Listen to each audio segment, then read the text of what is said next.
ఈ రాత్రి మీకు ఒక వ్యక్తిని నేను పరిచయం చేయాలని నేను ఆశిస్తూ ఉన్నాను. చాలా క్లుప్తమైనటువంటి సందేశాన్ని మీకు అందిస్తూ ఉంటాను. దయతో జాగ్రత్తగా మరి మీరు ఆలకించమని ప్రభు పేరిట మీకు మనవి చేస్తూ ఉన్నాను. ఇక్కడ గమనిస్తూ దేవుని యొక్క వాక్యంలో చూస్తే దావీదును దేవుడు ఎంతగానో దీవించాడు అని మనకు వాక్యం తెలియజేయబడతా ఉంది. దావీదు రాజుగా అయిన తర్వాత దావీదు దగ్గర పనిచేసేటువంటి వారిని కూడా దేవుడు గొప్పగా మరి దీవించి ఆయనతో సహవసించేటువంటి వారిని మరి దావీదుకు దేవుడు ఇచ్చాడు అని వాక్యం తెలియచేస్తూ ఉంది. వారిలో నుండి ఒక వ్యక్తిని రాత్రి మీ ముందు ఉంచడానికి నేను ఆశపడుతూ ఉన్నాను. ఆయన పేరు బెనయా. చెప్తారా? బెనయా. బెనయా అంటే అర్థం ఏంటి అంటే దేవుడు బలపరుస్తాడు, లేకపోతే దేవుడు కట్టువాడు. చెప్తారా? దేవుడు కట్టువాడు. నీ ప్రక్కన వ్యక్తి చెప్పు, దేవుడు నిన్ను రాత్రి కట్టునుగాక. దేవుడు ఈ రాత్రి నిన్ను కట్టునుగాక. నీ కృంగిన స్థితిలో, నీ యొక్క ప్రతికూల పరిస్థితిలో దేవుడు నిన్ను కట్టునుగాక. కొంచెం గట్టిగా చెప్పచ్చు కదండి. ఆమేన్. హల్లెలూయా. రెండు చేతులు ఎత్తి దేవునికి స్తోత్రం చెప్తారా? హల్లెలూయా. బెనయా అంటే అర్థం ఏంటంటే దేవుడు కట్టుట, లేకపోతే దేవుడే కట్టుట అని అర్థం. దేవుడు ఈ రాత్రి మనల్ని నిర్మించునుగాక. ఆమేన్. ఆయన 3 పరాక్రమమైనటువంటి కార్యాలను ఆయన చేశాడు. వాటిని నేను వివరించి నేను వాక్యాన్ని ముగిస్తాను. 2వ సమూయేలు గ్రంథము 23వ అధ్యాయము 20వ వాక్యం నుండి మనము దేవుని మాటలు చదువుకుందాం. 2వ సమూయేలు గ్రంథము 23వ అధ్యాయము 2వ సమూయేలు గ్రంథం 23వ అధ్యాయం. మరియు కబ్సెయేలు ఊరువాడైన క్రియల చేత ఘనత నొందిన యొక్క పరాక్రమశాలికి పుట్టిన యెహోయాదు కుమారుడైన బెనయా అనునొకడు ఉండెను. అతడు మోయాబీయుల సంబంధులకు ఆ 2 శూరులను హతము చేసెను. మరియు మంచు కాలమున బాయిలు వేడలి బావిలో దాగియున్న యొక్క సింహమును చంపివేసెను. ఇంకను అతడు సౌందర్యవంతుడైనటువంటి ఒక ఐగుప్తుని చంపెను. ఈ ఐగుప్తుని చేతిలో ఈటయుండగా బెనయా దుడ్డు కర్ర తీసుకుని వాని యొద్దకు పోయి వాని చేతిలో ఈట ఊడేలాగి దానితోనే వానిని చంపెను. ఈ కార్యములు యెహోయాదు కుమారుడైన బెనయా చేసినందున ఆ 3 బలాఢ్యులను అతడు పేరు పొంది ఆ 30 మందిలో గనుడాయను. దేవునికి స్తోత్రం కలుగును గాక. ఇక్కడ ఈ 3 వచనాల్లో 3 పరాక్రమమైనటువంటి పనులు చేసినటువంటి వ్యక్తిగా ఉన్నాడు.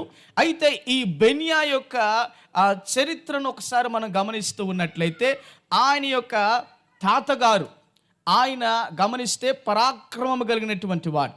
అలాగే ఆ యొక్క ప్రాంతం ఏమై ఉంటున్నది అంటే కబేయీలు ఏల ప్రాంతము అలా రాయబడి ఊరివాడే క్రియల చేత ఘనత నొందినటువంటి వ్యక్తిగా ఉన్నాడు. ఈ రాత్రి నీ క్రియల చేత దేవుడు ఘనత నొందునుగాక. కొందరి క్రియలు చనిపోయిన తర్వాత వారి క్రియలు వారి గురించి సాక్ష్యం ఇస్తూ ఉంటాయి. అయితే గమనించండి, ఈ పరిచర్య వెనుక కూడా మరి ఎంతగానో క్రియల చేత, వారి యొక్క కష్టము చేత, మరి ఎంతో ప్రయాసపడినటువంటి వారి యొక్క దైవజనుల యొక్క శ్రమను కూడా మనకి ఎంతగానో ఆయా సందర్భాల్లో మనం జ్ఞాపకం చేసుకోవడానికి దేవుడి సహాయాన్ని చేస్తూ ఉంటాడు. హల్లెలూయా. అంటే క్రియలు చాలా ఫలభరితమైనవిగా అనేక మందికి సాక్ష్యమై ఉండేటట్లుగా మనము ప్రయాసపడిన వారముగా, లేకపోతే దేవుని బట్టి ప్రయాస కలిగి ఉండేవారికి ఉండటానికి పరిశుద్ధాత్మ దేవుడి సహాయాన్ని చెయ్యునుగాక. ఇక్కడ గమనిస్తే క్రియల చేత ఘనత నొందిన యొక్క పరాక్రమశాలి అని రాయబడుతూ ఉన్నది. ఈ పరిచర్యను కూడా గమనిస్తూ ఉన్నట్లయితే ఎంతగానో క్రియల చేత పరాక్రమముగా దేవుని కొరకు వాడబడినటువంటి గొప్ప దైవజనుల యొక్క ఫలము మీద, లేకపోతే వారి కష్టము మీద నిర్మించబడినటువంటి యొక్క ఘనమైనటువంటి పరిచర్య. అలాగనే ఇక్కడ వాక్యాలను గమనిస్తూ ఉన్నప్పుడు ఆయన కుమారులను గమనిస్తే యెహోయాదు, ఆయన కూడా పరాక్రమం కలిగినటువంటి వాడిగా మనకి ఇక్కడ దేవుని యొక్క వాక్యం తెలియచేయబడతా ఉన్నది. అయితే యెహోయాదీము అన్న మాటకి అర్థం ఏంటంటే దేవుడు చూచును. చెప్తారా? దేవుడు చూచును. 2 మాటలు మీకు చెప్పాను. బెనయా అంటే దేవుడు కట్టువాడు, అలాగే యెహోయాదు అంటే దేవుడు చూచును. ఈ రాత్రి దేవుడు మనల్ని కట్టి మన పరిస్థితిలో ఆయన జాప్యం చేసుకుని ఆయన చూచుకును గాక. హల్లెలూయా. 3 తరములు ఈ యొక్క బెన్యా యొక్క తాతగారు క్రియలను బట్టి ఆయన ఘనత పొందినటువంటి పరాక్రమ శూరుడిగా ఉన్నాడు. అలాగే యెహోయాదు కూడా పరాక్రమము కలిగినటువంటి యుద్ధ శూరుడిగా ఉంటూ ఆయన కుమారుడు అనేటువంటి బెన్యా కూడా పరాక్రమము కలిగినటువంటి యుద్ధ శూరుడిగా ఉన్నాడు. హల్లెలూయా. దేవునికి మహిమ కలుగును గాక. అంటే 3 తరాలుగా వారు ఏం చేస్తున్నారంటే జీవము కలిగినటువంటి దేవుని యందు వారు విశ్వసించగలిగినటువంటి వారిగా వారి కుటుంబాన్ని వారు కట్టుకుంటూ అలాగున పరాక్రమము కలిగినటువంటి యుద్ధ శూరులుగా వారు మనకి కనపడుతూ ఉన్నారు. ఈ రాత్రి నీవు ఎన్ని సంవత్సరం నుండి నీవు దేవుని వెంబడిస్తున్నావో నాకు తెలియదు, కానీ నీ జీవితం ఎలాగుండాలి అంటే పరాక్రమము కలిగినటువంటి యోధుని వల్లే దేవుని బట్టి నీ ఆత్మీయ జీవితము మార్చబడును గాక. హల్లెలూయా. అనేక మందిని మనం గమనిస్తూ ఉంటే వారు మరణించిన తర్వాత వారు పరిచర్యను గురించినటువంటి యొక్క క్రియ ఫలము మనం అనేక రీతిగా మనం వింటూ ఉంటాం. మనకు తెలిసినటువంటి వారిని మనం గమనిస్తూ ఉన్నట్లయితే దైవజనులు యేసయ్య గారు మరణించిన తర్వాత ఆయన పరిచర్యను గురించి అనేక మంది సాక్ష్యాలు మనం ఇవ్వటం మనం చూస్తూ ఉన్నాం. అలాగే గొప్ప గొప్ప దైవజనులు వారి యొక్క పరిచర్యను విషయమై వారి క్రియలు అనేక రీతిగా సాక్ష్యము మనకు వినపడటం మనం చూస్తూ ఉంటాం. దేవునికి స్తోత్రం కలుగును గాక. అంటే 3 తరాలుగా వారు దేవుణ్ణి వెంబడిస్తున్నటువంటి వారు అని చెప్పడంలో ఆశ్చర్యమేమి కూడా లేదు. ఇక్కడ ఒక మాట జాగ్రత్తగా గమనించమని కోరుతూ ఉన్నాను. దేవుడు మనలను ఎలాగుండాలని ఆశిస్తూ ఉన్నాడు అంటే పరాక్రమము కలిగినటువంటి వారుగా దేవుని కొరకు మరి పరాక్రమైన కార్యములు చేసేటువంటి వారుగా ఉండాలని ప్రభువు ఆశిస్తూ ఉన్నాడు. హల్లెలూయా. దేవునికి మహిమ ఘనత ప్రభావములు కలుగును గాక. హల్లెలూయా. ఈ యొక్క బెన్యా ఏ యొక్క వంశంలో జన్మించినటువంటి వ్యక్తిగా ఉన్నాడు అంటే పరాక్రమము కలిగినటువంటి వారి యొక్క వంశంలో ఆయన జన్మించి ఉన్నాడు. ఆమేన్. దేవుని బట్టి మనం ఎప్పుడు కూడా ధైర్యము కలిగిన వారిగా పరాక్రమం కలిగినటువంటి కార్యాలు వీరశూర కార్యములు చేయటానికి పరిశుద్ధాత్మ దేవుడు మనం బలపరిచినట్లుగా మనము ఆయనతో సహవాసం కలిగి ఉందుము గాక. హల్లెలూయా. చెప్దాం హల్లెలూయా. ఇక్కడ గమనిస్తూ ఉన్నట్లయితే ఈ యొక్క బెన్యాకి చాలా ప్రత్యేకమైనటువంటి యొక్క బహుమానాన్ని దేవుడు ఇచ్చాడు. 3 విషయాలు మనం చూస్తామనికి మనం ప్రయత్నం చేద్దాం త్వరగా. మొదటిది, ఆయన చేసిన పరాక్రమైనటువంటి కార్యం ఏంటంటే మోయాబీయులలో 2 ఆయన హతము చేశాడు.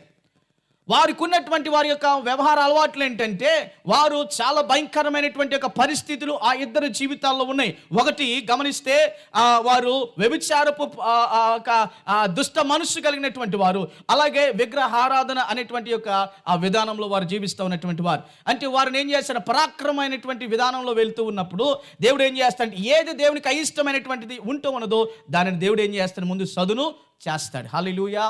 2వ మాటను గమనిస్తాం. 2వ పరాక్రమైనటువంటి కార్యం ఆయన జీవితంలో ఆయన చేసినటువంటిది ఏంటంటే బావిలో ఉన్నటువంటి యొక్క సింహాన్ని, మంచు పడుతున్నటువంటి ఆ సమయంలో బావిలో ఉన్నటువంటి సింహాన్ని ఆయన చీల్చి దాన్ని సంహరించాడు.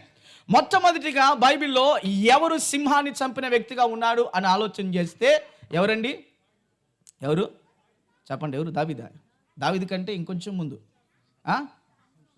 సంసోన్, ఆ తర్వాత దావీదు, ఆ తర్వాత బెన్యా. అంటే ఈయనకి ప్రేరేపించబడి, అంటే దేవుని బట్టి నేను గొప్ప కార్యములు చేయగలుగుతాను అని ఈయనకి ప్రేరేపణగా ఉన్నటువంటి వ్యక్తి ఎవరై ఉన్నారు? దావీదు.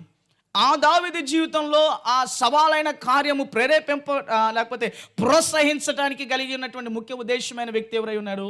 సంసోన్. అంటే 3 జనరేషన్స్ ఆ యొక్క సంసోను, దావీదు, ఈయన జీవితంలో ఈయన చేసే క్రియలను బట్టి ఆయన ఏమై ఉన్నాడు? ప్రోత్సహించబడి చాలా ఆ యొక్క బావిలోనికి వెళ్ళి ఏం చేశాడు? ఆ సింహాన్ని చంపాడు. హల్లెలూయా. దేవునికి స్తోత్రం కలుగును గాక. గట్టిగా చెప్పండి హల్లెలూయా. అంటే 3 తరాలుగా వచ్చినటువంటి దానిని ఆయన ఏం చేశాడు? బ్రేక్ చేయడానికి, లేకపోతే దాన్ని సవాలుగా తీసుకుని నేను ప్రత్యేకించబడిన వ్యక్తిగా నా జీవితము ఉండాలి అని ఆయన ఆశించాడు. కనుక ప్రియ దేవుని బిడ్డలారా, ఈ రాత్రి మన జీవితం దేవుని బట్టి ప్రత్యేకించబడినదిగా ఉండును గాక. కొంచెం గట్టిగా చెప్తారు అనుకో. హల్లెలూయా. ఏమండి, బెన్యా అంటే దేవుని చేత కట్టబడినటువంటి వాడు. ఈ రాత్రి నీ యొక్క కృంగినటువంటి పరిస్థితుల్లో దేవుడు నిన్ను మరలా తిరిగి నూతనముగా ఆయన కొరకు నిన్ను నిర్మించునుగాక. అలాగే యెహోయాదు అంటే దేవుడు చూచుకొనువాడు. నీ ప్రతి పరిస్థితిని ఆయన చూచి నీకు సహాయాన్ని చేయునుగాక. హల్లెలూయా. మూడవ విషయాన్ని గమనిస్తూ ఉన్నప్పుడు సౌందర్యవంతుడైనటువంటి ఒక ఐగుప్తిని ఆయన ఏం చేశాడంటే సంహరించాడు. ఇక రెండవ విషయంలో మనం చూస్తూ ఉన్నప్పుడు ఇక్కడ మంచు కాలమున బావిలో దాగి ఉన్నటువంటి సింహము. ఏంటి భయంకరమైనటువంటి యొక్క పరిస్థితి అంటే, నీ జీవితంలో భయంకరమైనటువంటి శత్రువు కానీ, భయంకరమైనటువంటి స్థలములు కానీ, భయంకరమైనటువంటి పరిస్థితులు కానీ, భయంకరమైనటువంటి పోరాటములలో నా దేవుడు నిన్ను శక్తివంతముగా పరాక్రమంగా నిన్ను కట్టునుగాక. హల్లెలూయా. చాలా మంది జీవితంలో ఏముంటుందంటే కృంగుబాటుతనం. ఏమండి, నాకు ఎవరు సహాయము చేయరు, నేను ఎవరికి పనికిరాను, నా స్థితి ఇలాగ మార్చబడింది అని కృంగుబాటుతనం. ఈ కృంగుబాటుతనంలో ఎవరు సహాయకుడుగా నీకు ఉంటాడు అంటే దేవుడే. ఎవరుంటాడండి? దేవుడే సహాయకుడిగా ఉంటాడు. గట్టిగా దేవునికి స్తోత్రం చెప్తారా? హల్లెలూయా. ఈయన పరాక్రమగా ప్రత్యేకించబడిన వాడిగా ఉన్నటకు కలిగిన కారణం ఏంటంటే, వాళ్ళ తరము అంటే వాళ్ళ తాతల తరము నుండి వారు దేవుణ్ణి వెంబడిస్తున్నటువంటి వారు, దేవునిలో భక్తి కలిగినటువంటి వారు, దేవునిలో వారి నమ్మకత్వం కలిగినటువంటి వారు ఉంటున్నారు కనుక వారి ప్రతి కార్యంలో దేవుడు వారికి ఏం చేస్తూ వచ్చారంటే సఫలతను దేవుడు వారికి దయచేశాడు. హల్లెలూయా. హల్లెలూయా. నువ్వు ఎన్ని సంవత్సరాల నుంచి నువ్వు దేవుని వెంబడిస్తున్నావో తెలియదు, కానీ ఈ రాత్రి నీ జీవితంలో ఒక నిశ్చయమైన తీర్మానం నా దేవుడు నీ జీవితంలో నువ్వు తీసుకునడానికి ప్రభు సహాయం చేయును గాక. అదేంటంటే, ఈ దినం నుండి ప్రభు నీ కొరకు నేను పరాక్రమ కలిగినటువంటి వ్యక్తిగా ఉండటానికి నువ్వు నాకు సహాయం చేయనైనా, నీ కొరకు నేను పరాక్రమైన కార్యాలు చేయటానికి పరిశుద్ధాత్మదేవ నా జీవితాన్ని మరలా తిరిగి నీవు కట్టు అని నీవు దేవుణ్ణి అడగాలి. హల్లెలూయా. నువ్వు ఎన్నో మార్లు తీర్మానం తీసుకుని ఉండవచ్చు, ఎన్నో మార్లు నువ్వు దేవుని వెంబడిస్తూ వాక్యమును బట్టి వాక్యం విని నువ్వు ఒక తీర్మానం కలిగిన వ్యక్తిగా ఉండి ఉండవచ్చు. కానీ అయితే ఈ రాత్రి పరిశుద్ధాత్మ దేవుడు మనతో మాట్లాడుతున్న విషయం ఏంటంటే, మరలా దేవుడు ఆయన మన నూతనంగా కట్టునుగాక. మరలా దేవుడు మనలను చూచి మన పరిస్థితిలో నమ్మదగిన దేవుడిగా మనకి ఆయన సహాయాన్ని చేయునుగాక.